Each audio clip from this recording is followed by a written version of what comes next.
All right, and you put that on wherever you Yes, like, man. Guys, we are back with another amazing episode of The Peak. I'm here with Javier McIntosh, yes, the sir. homie. What's Welcome, up, my man? boy. Nice to meet Yes, you, sir. brother. Nice to meet you. Love, love, love. Well, not the first time No, we not met, the first time. Nice to you meet you know? in this nice and bold, this nice crib. Did you Yeah. build this? When I had a guy build this for us, Oh, especially that's in the cool, back end man. where the bathroom is. One guy built that by Okay, himself by hand. But okay. no, I did not build this myself. Well, yeah, you hired. It didn't come with the house. No. Okay, this is dope, man. This is Yeah. dope. This is a whole nother mini house Whole within the nother house. dimension. Yeah, this No, is I dope. love This is having the cool. studio back here, man. And the space where we met, was that your house? Yeah, yeah, yeah, Yeah, and so I know they turned that space into a studio. They yeah. put Yeah, some for the game. cameras in Yeah. there and stuff. What is that space for you? Is that just an open space you use for whatever?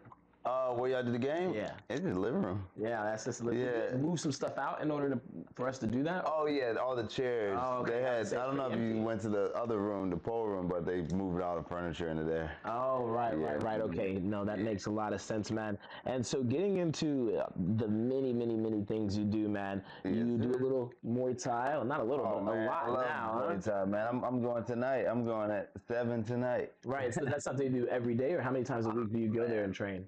like three nights a week. Yeah. 2 3 nights a week. Yeah. None too crazy enough to like get the fitness in, Right. get the mental aspect in. Yeah. And so do you feel like you want to go another day, or you want to go less days? Or do you feel like you're right Uh, where you want to be with like how I much feel you're really training? good. Yeah. It's just like it's. I would go 4 or 5 times a week, but I got other responsibilities, and I can't be like, when you do too much in one area, sometimes you neglect other areas. No, So I 100%. found kind of like a happy medium. And I was going more, but my I want to call her a nutritionist, but she helps me with my fitness goals. And she really wants me to lift at least 2 days a week. Yeah, Like, they've been telling me about lifting, man. so Did she I, tell you what the benefits of that were yeah, specifically?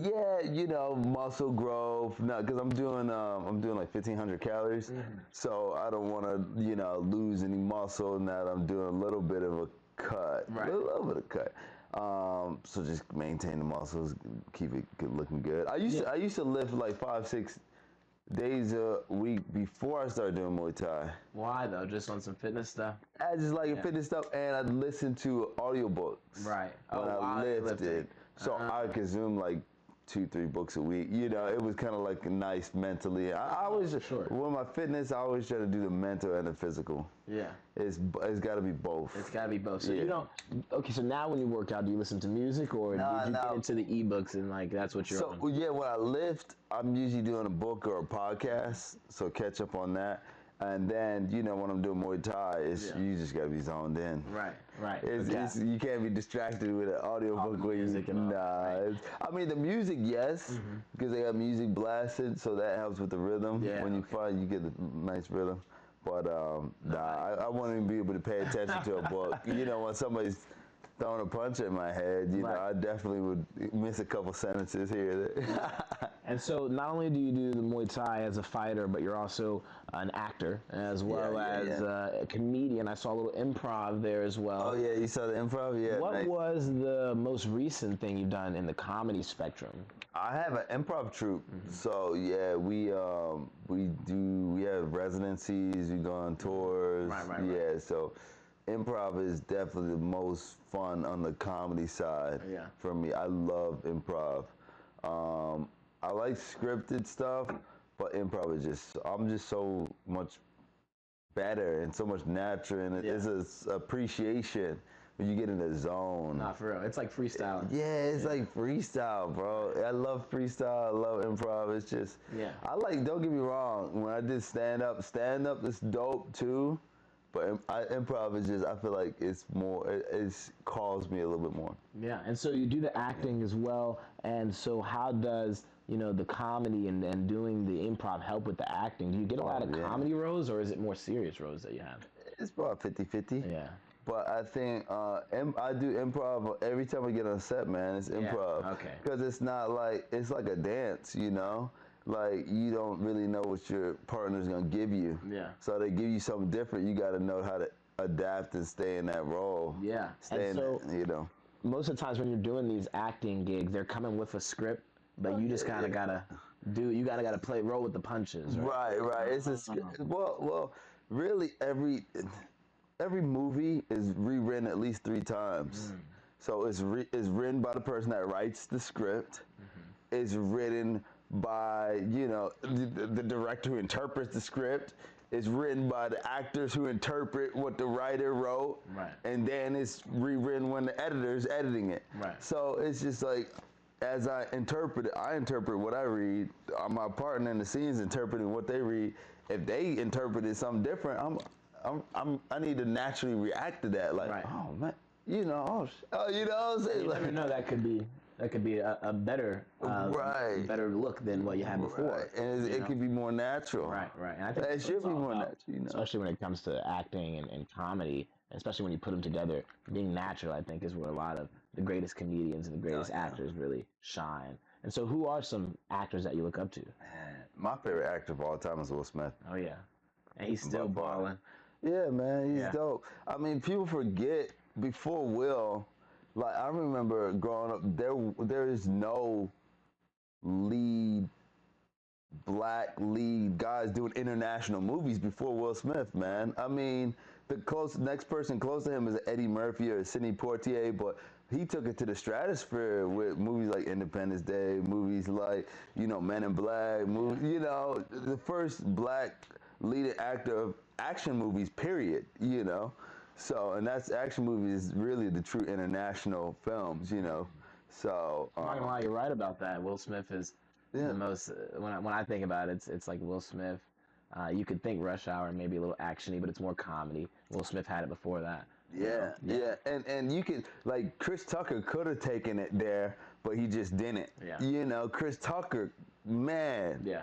Rush Hour 1, Rush Hour 2 is like, bro, you could literally do any film you want after that. He just, went a different path mentally, I feel like those movies are the perfect mix of comedy and action and just realism, a little bit like, this could really happen. It might be a joke, but like they're handling it crazy. And I feel like there might have been a lot of improv in that. Had to be unlimited improv, man. Unlimited improv with that. Like Chris Tucker's the king of that. Yeah, I gotta go do some more of my research. And so, as an actor, comedian, and a fighter, you've likely faced successes and setbacks in both of those areas. And so, how do you maintain like the balance and the resilience in order to do all these things? Is it just passion? It's passion, man. I think so. So my dad told me, he was like, find out something you love to do and figure out how to make money doing it. You never work a day in your life. Right. So everything I do, I'm super passionate about. Yeah. So it never really feels like work. When people are like, what do you do for fun? I'm like, I do work for fun. That's what I do for fun. You know what I'm saying? So it's like, it's nothing to me spending like 15 hours a day, working, technically. Technically, right. Because it's like, bro, it's fun. So that's where I get my competitive advantage. Right. Because I'm doing it more hours. People doing it like they punching in the clock, bro. The max you can do is 8 hours a day if you punch in the clock. Like, this is work. Yeah. But if you're like, this is fun, you can do 18 hours a day and it's nothing, Yeah, I relate that to times where back in April of 2021, I'm streaming and I'm making so much money not having a job that I go and stream 28 days in a row, reaching for 30 days in a row. And so we're here at the crib and it's just on the whole time. And we're just making music, cooking breakfast, chilling, vibing, watching stuff, Gordon Ramsay and all that, just kind of living life. And so I feel like you said, when you're passionate about it, you just keep going. It really doesn't matter. And so how do you make money with your streams? What's the breakdown of where you make money? And so when it comes to streaming, most money comes from subscribers. And these are people like Origin, who's here now. What's going on, my guy? And these people subscribe monthly. And so they give Twitch $5, and Twitch gives me a cut of that. Right? Cool. And maybe in the future, you make your own website where, they pay you personally to watch. So there's no cut, right? So that's where a lot of the money comes from. But on Twitch, you can also get promotions by getting certain stats and becomes a Twitch partner. And so once you become a Twitch partner, you'll get things like incentives to play new games via money and stuff like that. Better splits when it comes to the ad revenue, because people watching right now, every 40 minutes or so, there's an ad. And so we get a cut of that revenue as well. And as you become bigger in the scene, they're going to give you more incentives to kind of keep doing what you're doing, right? So that's how the streaming makes money. It's really fun. That's dope. How many people you got paying monthly? So right now, I think we might be at 20. Okay. Back in April of 2021, we were probably at 400. And so, yeah, it's up and What the? down. It's up and down. Okay, so you gotta. I'm just curious. You gotta walk me through that road. So how did you grow that much, and what do you think? Why do you think they are not currently subscribing? And so I tell everyone when it comes to building a community, it's important to practice the retention of that community. And you have to, you meet Johnny on Monday. Come Friday, you probably need to host a movie night. Or come next Monday, Johnny's not going to remember you.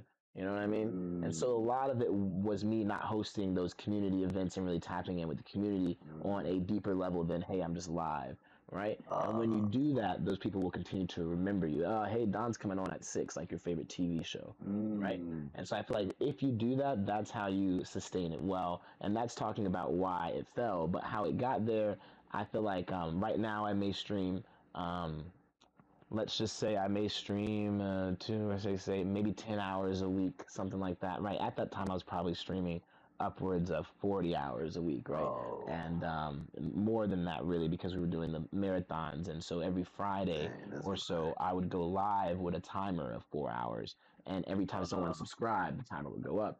And then we end up with 24-hour streams because people gave 100 subs that day, right? oh, sheesh.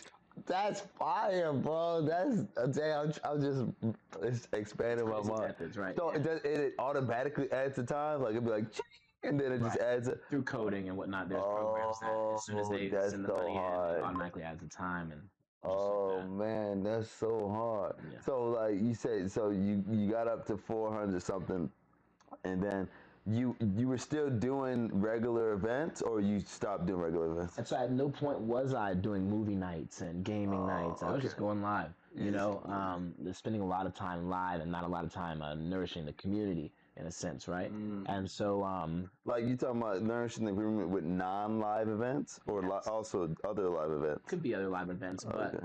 I feel like it's a difference between going live and playing a game that it may even be single player, than going live and playing a multiplayer game with your community. Saying, hey guys, who wants to play? Every Friday we'll be here playing this game. Make sure you tap in. That everybody's a creature of habit, and so once you get into that habit, it's kind of hard to fall out of it. But if you never get into that habit, then it's nothing to forget about it. Right, right, Right. And so yeah, it's been really, really, really interesting, and I feel like what really changed it is around COVID. I again didn't have a job, but I was making a lot of money selling Spotify playlisting and on Twitch and such here. And then during COVID, a lot of that slowed down. The Spotify playlisting became filled with other people doing the same thing but using robots because they no longer could work at their job. And so they started flooding that market. The Twitch market slowed down mainly because, one, I think I had gotten a job. And because of the thing, so I took a little bit more time off. And after COVID, people aren't giving money away as much, especially right as COVID hit. People were kind of very, I wouldn't say stingy, but they were using their resources in ways that they should be using instead of giving them some random guy on the internet, right? And so I feel like that's why things slowed down as well. But that's just an excuse for me not being able to really navigate it correctly, But yeah, that's streaming. That's cool, man. So what Spotify playlist and what's that? And so, like you build a playlist and people. Well, you explain it. Yeah, and so there's people who build playlists. Say you build a playlist, and then you got 10,000 of your people to follow the playlist. Now you can sell a slot in that playlist to an artist for 4 weeks maybe, and that could get him maybe 1,000 streams out of the 10,000 people who listen to it. Right. And who knows who's going to save it and stream it again and again. That's Spotify playlisting, and I was selling that, to artists and whatnot. And now, to artists, we do interviews instead. Right. Because Spotify playlisting kind of it's muddy waters right now. Why? Because it's technically illegal or something, or? And so anybody can add your song to a playlist on Spotify. Right. At the same time, Spotify can say the streams you got from that playlist were illegitimate, and they take down your song. That's a scary, that's a scary reality. If like somebody can literally get your song taken down just by adding it to a bot playlist or something. And so it's kind of wicked, you know, right now. That is wicked, Yeah, bro. yeah, 100%, man. That It's is crazy. wicked, bro. Imagine a hater just add your Yeah. song to a pop We can't playlist. talk about it too much. They'll do it. You know, we can't give them too many Oh ideas. I don't think my anybody's god. really thought about that for real. Damn. You know, Yeah. but yeah, man. You know, back to everything that you've gotten into, and maybe you're streaming one day. You know, maybe. And so, Yeah, that'd be fine. speaking of, you know, streaming and whatnot, not only have you experienced the structured environment of something like a Family Feud, but you've also been in the chaotic energy of Kai Cenat stream alongside Drewski and Kevin Hart. And so that's real raw improv stand Yeah. up, right? I feel like that is, and not only is it, it's like you're doing improv but for the people on stage. Yeah. You know, very, very, very interesting. How was your approach to that? You know, how did you feel before you walked into the room and then after you walked out? You talking about the with Kevin Hart and Yeah, when Drewski you and flip Drewski. oh yeah, when I flipped Drewski, so that was a crazy thing because my buddy hit me up. I think it was early that day. I'm cool with their casting people. He hit me up, bro. I need somebody for the Kai stream with Kevin and Drewski. He's like, what's your talent? I'm like, bro, like, what do you mean? I don't got no talent. He's like, bro, I literally see you doing Muay Thai. Send me a video. You know, I'm like, shit, like, all right. Put on my gi. It's not you don't wear gis in Muay Thai, but I know the mentality like, oh, if you wear a gi, oh, it looks cool. Oh, yeah. But so I put on my Brazilian Jiu-Jitsu gi, and I did some Muay Thai moves and you know. And then he hit me back at me, all right, you're booked. Be at Kai's house. I'm like, all right, bet. Yeah, So that's how it is a lot of times. Those managers, though, Oh, they're yeah. like, hey, man, I got an opportunity, man. Let's fit you in. However we can fit you in, let's Right. get it. And they hit me up because they know I'm dependable. I'm always gonna bring some cool energy. I know how to make it look good on camera. Right. So they hit me up. So it's crazy because I actually had a private lesson that evening with my Muay Thai coach. I'm like, bro, it's like I got something with Kevin Hart and Kai Cenat this evening. Like, just teach me some cool, flashy moves. Cause I don't really do flashy moves. Everything I do with him is practical. Like if I get in a fight, what's the most efficient move? So it's not always the fanciest. So we just did like an hour and a half of just like spinning fly kicks and shit like that. And so then when I hop on the stream, he's like, bro, you didn't tell me you was gonna be in person. I was like, bro, I told you I was gonna be. He was like, bro, I thought you were doing a Zoom call or something. I'm like, nah, bro. I'm like, he was like freaking out. Yeah. So what's crazy? So we get to the house, and I literally hear. So whenever I go to anything on set, I pay attention to everything. I pay attention to everybody that's here. Pay attention to the crew. I pay attention to. So I'm in the living room, and I almost didn't get on the bus too, because it was like, oh, we don't have your name on. I'm like, bro, call up casting, bro. Like, and he called. Oh, okay. Oh yeah, okay. Yeah. Last person on the bus. Right. So, get in the living room. And I'm hearing like on the walkie-talkie, oh hey, we might have to cut this portion of the stream. Yeah. I'm like, oh shit, nah, I gotta get up next. Yeah, they definitely, you know, and the person who watched it live, it was going on for a while, and things, it wasn't like the people were not impressing, right? Right. And they were like, we're just gonna do could have been or whatever, some other shit, right? And so I feel like you came in and really showed out because, like you said, it could have been cut, you know, before or after you. Right. So like, you know, and I know, and I think it was 2 or 3 people before me, I was like, how was it? It was like, bro, Drewski tore my cord out of my keyboard. And I was like, damn, bro, that was Backpack Kid. Yeah. And then somebody else was like, bro, I said I was a rapper. Drewski said, get out of here. I was like, oh, so I was like, oh, I gotta bring the energy. Yeah. Like, y'all not about to cut me off early type of energy. Yeah. So like, I like chopped it up with the security. Okay, cool. What's up? We good? And then I went in there like, that energy, like, hey, I'm here, da-da-da-da. Like, that's what I was really giving off, because I knew, I was like, Drewski could have done anything. You know, we didn't talk before, it was just a real audition, really. So I think because I brought the energy, I brought the respect, but also, like, the strength, like, man to man, respect and strength, you know, that they was like, all right, let's fuck with this dude. Let's see what's up. Yeah. Did Drewski regret that, you think? Nah, hell nah, bro. I still saw Drewski maybe a month ago because, you know, I filmed him for some other project we did with Wired. Yeah. And he was like, oh, he's like, what's up, man? He's like, man, and he's like, man, this guy really does this stuff, man. He really flips it, man. We did this. He's like, man, you got to keep that up. Right. No, you definitely have to keep it up, man. Yeah. You know, and I love how you're able to take the, you know, Muay Thai and do your acting, you know, in a film setting. It just all came together like one through a phone call, right? Because you did the acting, you've been in film settings, you do the Muay Thai, and all of a sudden you're, I wouldn't say the pinnacle because there'll be more for you, but you're at one of the peaks of a crazy mountain, right? And I feel like it's really, really dope that you're able to do those things and then be here to talk about how it was, because that's going to inspire a lot of people who are like, oh man, how can I get on that bus? How can I? Sometimes it's just a phone call or a manager or a connect away, right? Yeah. It's just making good relationships with everybody, trying not to burn bridges, like just be on time, if somebody asks for something, don't take a day or two. Bro, I'm going to give this to you and like, look for my text in 10 minutes. Right. Like, bro, I'm just going, all right, here you go, you know, or move on. Yeah. And then just, you know, and then fighting, like how many times I had to fight, like to get on the bus, to like be right next to the casting. Hey, put me next in line. Right. I don't want to wait 10 minutes. I don't know how, I heard what was on the walkie-talkie, like put me up next. Okay. You're probably the only person who is aware enough in order to ask those type of questions, right? You just gotta see, because there was actually a dude, and we're super cool. This dude is the martial arts guru, like doing backflips on the ceiling and shit. He would impress him, but he didn't come in the outfit. Yeah. He didn't get there. He didn't tell him like put me up next. Yeah. So it was like when we was in line, it was between me, him, and some other martial arts dude, and I'm looking the part. So the dude he's like, bro, put him up. Yeah. Yeah. Hell yeah. You know what I'm saying? So just different stuff like that. Like you said, you don't even usually wear that type of it don't even make sense. Yeah. But I know casting is like, this guy is going to look cool on camera. Right. It don't matter that, oh, you do Muay Thai, but you're wearing a Brazilian Jiu-Jitsu gi.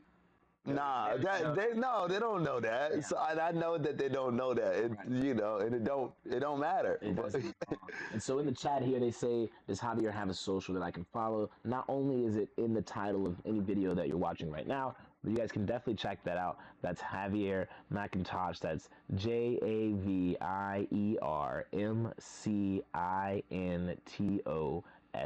That's correct, right? Yep. Perfect, man. Perfect. Awesome. And so when it comes to the Muay Thai, man, I know it requires crazy physical and mental discipline, which we've talked about before. And so how has your training been at X3 Sports, and how has that impacted your performance in other areas like acting? Man, the training has been beautiful, man. I've been an athlete all my life, right? So I did football, basketball, track and field, and I needed that outlook. I didn't realize how much I needed it because I stopped doing track in college, and I've just been lifting and weightlifting since then. Right. But as soon as I started doing Muay Thai, I was like, oh, I needed this adrenaline. I needed this mental. I needed this fight mentality. Right. That, like, you know, I like when you're forced to, like, your adrenaline is forced up here, but you can't overexert yourself. Like, you gotta, all right, I gotta breathe. Yeah. Okay, his punch is thrown. Okay, I gotta slip. You know, it's like you gotta slow time down. Yeah, just like you do in football when you run in the fucking you running back and you see the hole. Oh, I see the hole. Oh, it's slow motion. You know what I'm saying? Yeah. So I like that aspect, and I didn't realize how much I needed that until I hopped back into it, because I haven't done like sports in so long. You know. And so, how did you even get into Muay Thai? Man, one of my mentors, Mike, who owns X3 Sports. He invited me to one of his training sessions. He was just doing boxing, and I was like, oh, this is cool. Let me like do a trade, and we can do something at the gym, and let me see if I like it. And we did it, and as soon as I did a private lesson, and my coach Terrence, I was like, oh, this is bad. This is dope. Because I've done boxing before, but kicking and the full body aspect, it just brings it to another level. When you unlock the legs, you unlock the elbows, you unlock the knees. It's like, that just takes it to another level, you know. So yeah. No, I feel like being able to incorporate all those things can take crazy coordination as well. Oh yeah, right? for sure. You know, and being able to, you know, coordinate yourself to strike your opponent who's also coordinating themselves to strike you. Right. Right? I feel like when you get in the ring in that way, like you said, the adrenaline has to be high. Oh yeah, the adrenaline's high. Yeah. But you gotta like, I love the aspect of like, cause one of the biggest things between like, I guess you would say like amateur to intermediate is breath control and controlling your adrenaline. And because like I can fight somebody that's just beginning and they're just gonna wind out on me because I'm breathing correctly. Right. You know, like little stuff like that. And I'm like, this guy's about to be winded in 30 seconds. And it's done. It's over. Yeah. So like that. So it's just fun, man, learning those little things, you know. Yeah, I feel like the little things are definitely important. I feel like you said, those things come out in training, and then you see them in the ring. And so, talking about training, what is the hardest part about training? I think every stage has a different level of you need to overcome something. Like when I was first on Muay Thai, it was just throwing a kick correctly, or like moving my left foot when I moved the right foot, and throwing your waist over. It's just little stuff. It's always that next stage. The thing recently that I had to like kind of overcome is just reassessing my goals with Muay Thai. Like my first goal is be healthy, fitness, learn how to defend myself. Like those are the top things. Yeah. So I recently got in like a sparring session with a guy, and it was supposed to be a light spar, but he took it to like a 8-9 right off the bat. And you know, me as a fighter, as somebody, it's like either you back down all the way, or you take it to 8. I'm gonna take it to 8. Yeah. And I took it to 8, and we took it somewhere where I really didn't want to go, and I threw some good kicks and punches, but he also hit me, and I'm like, the next day I'm like hurt, and I'm like, bro, that's not what I'm here for. Yeah. You know what I'm saying? That was okay. We did that. I know I can handle myself in a fight, but I'm really. It's more about me being healthy, me more getting the mental aspect and understanding it. So just reassessing my goals with what I'm doing with Muay Thai was important. Yeah, that's interesting because, you talk about being in a spar or training, and the guy takes it to an 8, and that's big on the scale. That's not, it's not light. And so when you're getting into a ring with people, is it not always at a 10, or is there some type of mutual respect where you guys land somewhere and you have a battle at that? Yeah, there's it's always a mutual respect when you get in the gym, like especially when we're doing like it's a just group class with people of all different levels and whatnot. It's like you're supposed to be like, take it really easy, like it's 2, 3, that level. Now, like if I'm building up with my friend and I talk like on Fridays, it's like everybody's experience. Yeah. That was a Wednesday class. It's like girls in there. It's like little teenagers. It's like, bro, I'm not expecting you to take it to an 8. Yeah. So when you took it to, I'm shocked. I'm like, shit, what the? All right, but I should have been like, hey, bro, like this is not the class for that. Let's like take it back down. Right. But, you know what I'm saying? Light spar, bro. Yeah. So. So that's what I should have done instead of taking it there. So a lot of your experience, it sounds like, has been like in gyms where you're in these group settings. And so moving to more exhibition, have you ever been in like actual exhibitions? Yeah, I've done boxing exhibition. No, not Muay Thai exhibitions per se. Yeah, it is. Yeah. Does that exist? Yeah. Oh yeah, for sure. I've been there. I've watched my friends do those fights, and it's interesting. Yeah. I want to do it right now. If I do a sanctioned fight again, it's got to be over some money, something. And so that was why I asked the question about the scaling when you're in the ring. When they're in those exhibition fights, is it always at a 10? Nah. Yeah. But that's sometimes a problem too, because I've been to an exhibition fight where they're like, this is strictly points. Yeah. You'll get disqualified if you knock somebody out. Yeah. But then people were at 9s. Yeah. You know what I'm saying? So it's like, if I'm doing an exhibition, it better be nothing or because I don't want to be in a weird spot where I'm like trying to hold back, but they're going at a 9, you know what I'm saying? And it's like, I'm going for points, but they're going to like, so it's like, if I get in the ring, we going there, you know what I'm saying? It's all or nothing, because I don't like being this weird, I'd rather just spar with friends and we going da-da-da-da, like, okay, you know, than being in a weird medium ground, you know what I'm saying? Because I've seen those people, like, all right, the dude got disqualified because he knocked him out, but I saw the other guy was going 100%. He's just not as good as him, so he got knocked out.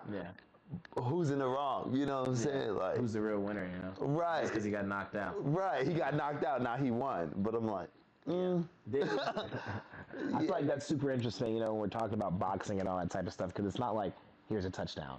You know, boxing is any sport where it's like people judging. Is just it's so hard, you know. It's like we're just like, all right, to guarantee a win, I gotta knock this guy out.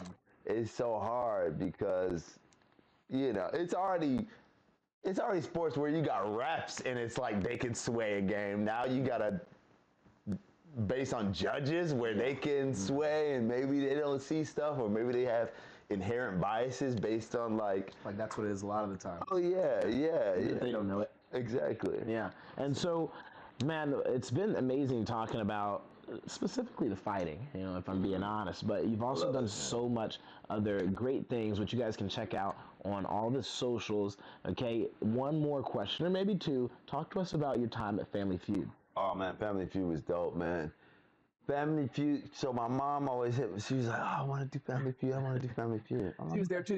It was your family. You took your family. Okay. It was my mom, my dad, and my 2 other brothers. So literally my immediate family that I grew up with, you know, all my life. And it was dope because, so I've been in, I did extra work for Family Feud. And I was like, as soon as I did extra work for them, getting paid to be in the audience, I was like, oh, my family can be on the show. It's not even a question. Like, my family's way more entertaining than these. Right. So once I knew that, and I've been on reality TV shows before, and I've talked to casting people, I know what you got to do. It's pretty simple when you put yourself in their shoes of, like, how to get casted. Like, it's like, all right, are these people energetic? Are they going to be timely? Like, that's what I tell my family. Hey, they want the contract signed. Read it over today and send it back.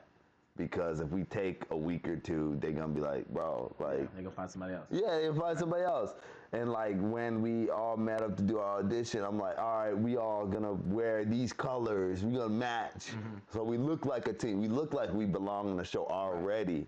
You know what I'm saying? It's just little stuff. Work. Yeah, it all works. It's like little things you do. Like if we, you know, we on Family Feud, but we, you know, dressing like, if we wear like, you know, what is it, wave caps and, you know what I'm saying, wearing chains, they're going to be like, ah! But if you already look like, bro, we ain't got to, I don't even need to talk to Javier about wardrobe. Like, look what they wore. Like, they're good. They're good, bro. Yeah, you know, like, you just make people's lives easier, you know. Like you said, putting yourselves in their shoes. Right, exactly.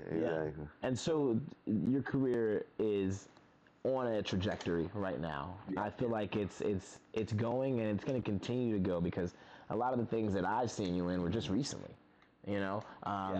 And so if you had to describe your trajectory moving forward, where do you think it's going to lie more? I know that you had this opportunity where everything comes together, the Muay Thai, the filming, but it's not always like that. Right. What do you feel like your next big accomplishment is going to be in the realm of? Man, it's hard to tell, man. It's really hard to tell. I'd love it to be somewhere where I'm performing live. Yeah. I really like performing live. I like performing music live. I like doing improv comedy live. I like, you know, all that because I'm really good live performer. You know, I'm really good with the improv, stuff like that.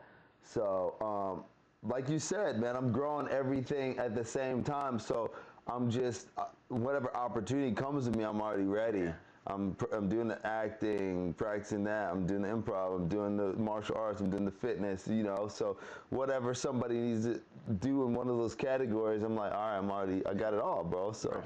I'm ready. Yeah, 100%, man. You guys heard it here first on The Peak, man. He's ready. If you guys are watching with any opportunities for the homie, he does it all, and no one does it better.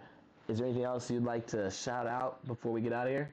Man, nothing much, man. It's just thanks for having me, man. Yeah. This has been dope, man. You had the questions set up, man. This is professional, man. This is dope, man. Yeah, man. Got a little improv in there too, though. You know, throw it in here and there, just because I feel like questions are cool, and then you say something that interests me, and now I gotta ask a question that's not on there. Right. You know, just to pique my own interest. And so I feel like everybody's gonna be very interested in you as well. And they're going to follow and continue to follow you as you do these amazing things. I want to come to some Muay Thai stuff maybe. Oh, yeah, come anytime, I also man. want to see you in the exhibitions one day, really. You know? I'm telling you, if I do a fight, bro, it's paid. Yeah. I'm not with the opportunity of somebody knocking me out or me knocking somebody else out without getting paid. Right. No, you know what I'm saying? If not, I'm just going to be in the gym, chilling, just breaking a sweat. Yeah. But nah, with that, especially with the Muay Thai. Now, boxing is another thing because to really mess somebody up in boxing, it's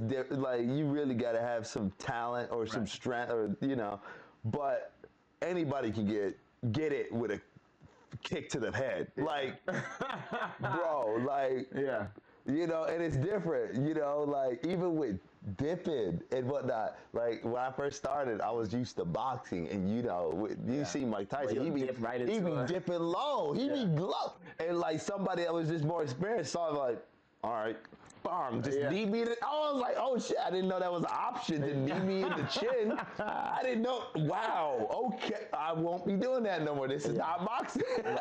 Right. It's all about adapting, man. It's all about adapting. And I feel like if anyone can do it, you can, man. We'll be back next time, and I feel like everyone, I say this to them at the end, you'll get another interview soon because we want to see where you are, later down the line. So maybe 6 months from now, we sit down and we have a talk again, and it's even crazier than this time. Right? Yeah, man. Dope. Thank you so much, man, for being here, vibing out with us, man. That's another episode of The Peak. Make sure you guys are following, subscribing, and thank you to everybody who has been subscribing for the past month. We appreciate you. I'm here with Javier, man. Yes, sir. We're signing off.